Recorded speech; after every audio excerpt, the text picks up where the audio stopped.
இது 2021 சட்டமன்ற பொதுத் தேர்தலில் அண்ணா திமுகவின் சார்பாக அறிக்கை வெளியிட்டோம். எல்லா குடும்ப அட்டைக்கும் மாதந்தோறும் 1500 ரூபாய் கொடுப்புன்னு சொன்னோம். 1500 ரூபாய் நான் கொடுப்புன்னு சொன்னோம். ஆனா திமுக தொடர்ந்து பொய்ய 52 மாசம் போயிட்டது. 52 மாசம் அவளுக்கு கிடைக்க வேண்டிய மாதந்தோறும் 1000 ரூபாய் கிடைக்கல. இதுவும் ஒரு நடிப்பு. இது தேர்தல் வரைக்கும் தான் சொல்லுவாங்க, தேர்தல் வரைக்கும் தான் இந்த பணத்தை கொடுப்பாங்க, தேர்தல் முடிஞ்சா தகுதியின் அடிப்படையில் கொடுப்புன்னு சொல்லி இதையும் நிறுத்திடுவாங்க. இப்ப 30 லட்சம் பேர் கொடுப்புன்னு சொன்னதையும் தேர்தல் முடிஞ்சு நிறுத்திடுவாங்க.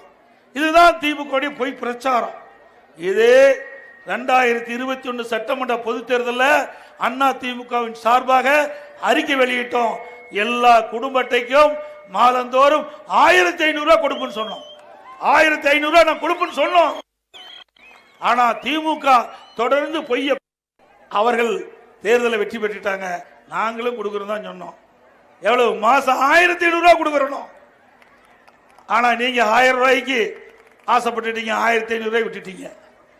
ஆனா இப்போ சொல்றோம், அண்ணா திமுக ஆட்சிக்கு வந்தா உங்கள் மன நிறைவு பெறுகின்ற வரை, ஏழை மன நிறைவு பெறுகின்ற வரை, பெண்கள் மன நிறைவு பெறுகின்ற வரை நிச்சயமா வழங்குவோம். அதில் எந்த மாற்று கருத்தும் கிடையாது. அதோட மின் கட்டணம் திமுக ஆட்சியில் என்ன சொன்னாங்க? மாதந்தோறும் மின் கட்டணம் கணக்கிடுன்னு சொன்னாங்க. அப்படியே கணக்கிடுறாங்க இல்ல இல்ல? அதோட மின் கட்டணம் 52% உயர்த்திட்டாங்க. இந்த பேரூராட்சியில் இருக்கிறது கடவரி 150% உயர்த்திட்டாங்க, வீட்டு வரி 100% உயர்த்திட்டாங்க, குடிநீர் வரி உயர்த்திட்டாங்க. இப்படி வரி மேல் வரி போட்டு மக்கள் தலையில பெரிய பாரத்தை சுமத்தி தான் இந்த ஆட்சியினுடைய சாதனை. அதோட ரேஷன் கடையில 1 கிலோ சர்க்கரைக்கு 2 கிலோ சர்க்கரை கொடுக்கறாங்க. கொடுக்கறாங்களா? தண்ணி வரி கட்டினா தான் 100 நாள் வேலை வாய்ப்புங்க.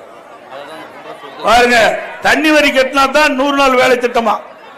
கொடுப்பது 100, புடுங்கிறது 2000. இதுதான் திராவிட மாடல் ஆட்சியினுடைய சாதனை. அது மட்டுமல்ல, தேர்தல் அறிக்கையில் என்ன சொன்னாங்க? மாசந்தோறும், அதாவது மாதந்தோறும் கேஸ் சிலிண்டருக்கு 100 ரூபாய் மானியம் கொடுக்கறாங்க. கொடுக்கறாங்களா? நல்ல சத்தமா சொல்லுங்க, ஸ்டாலின் காது கேட்கணும். மாதந்தோறும் கேஸ் சிலிண்டருக்கு மானியம் 100 ரூபாய் தர்றாங்க. அதுவும் ஏமாத்திட்டாங்க.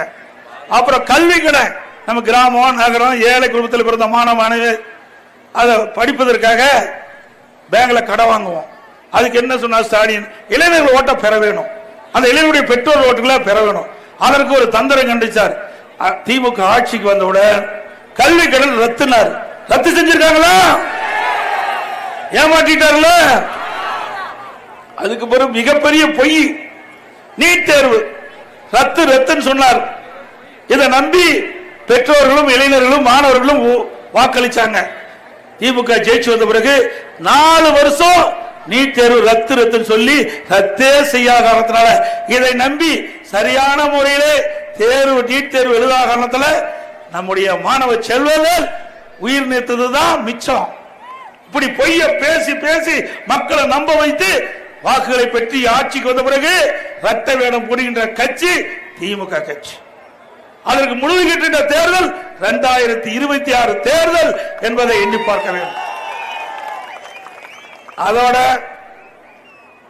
இன்னும் சிந்திச்சு பாருங்க, திமுக குடும்பத்தில் இருக்கிறவங்க தான் அதுல பொறுப்புக்கு வர முடியும். கட்சியிலும் சரி ஆட்சியிலும் சரி. கருணாநிதி இருந்தார், அப்புறம் ஸ்டாலின், இப்ப உதயநிதி, பின்னாண்ட இன்பநிதினு ஒருத்தர் வர. என்ன பட்டாவா போட்டு வச்சிருக்குது? என்ன மன்னர் ஆட்சியா? குடும்பத்தில் இருக்கிறவங்க தான் பதவிக்கு வந்துட்டு இருக்கணுமா? ஏன் இங்க நிக்கிறீங்க யாராவது முதலமைச்சர் ஆகக்கூடாதா? ஆக குடும்ப ஆட்சிக்கு, வாரிசு அரசியலுக்கு முற்றுப்புள்ளி வைக்கின்ற தேர்தல் 2026 தேர்தலா இருக்கணும். ஏற்கனவே இந்திய நாட்டில் மன்னர் ஆட்சி ஒழிக்கப்பட்டு விட்டது. இப்ப மீண்டும் திமுக மூலமாக மன்னர் ஆட்சி வர துடித்துக் கொண்டிருக்கின்றார்கள்.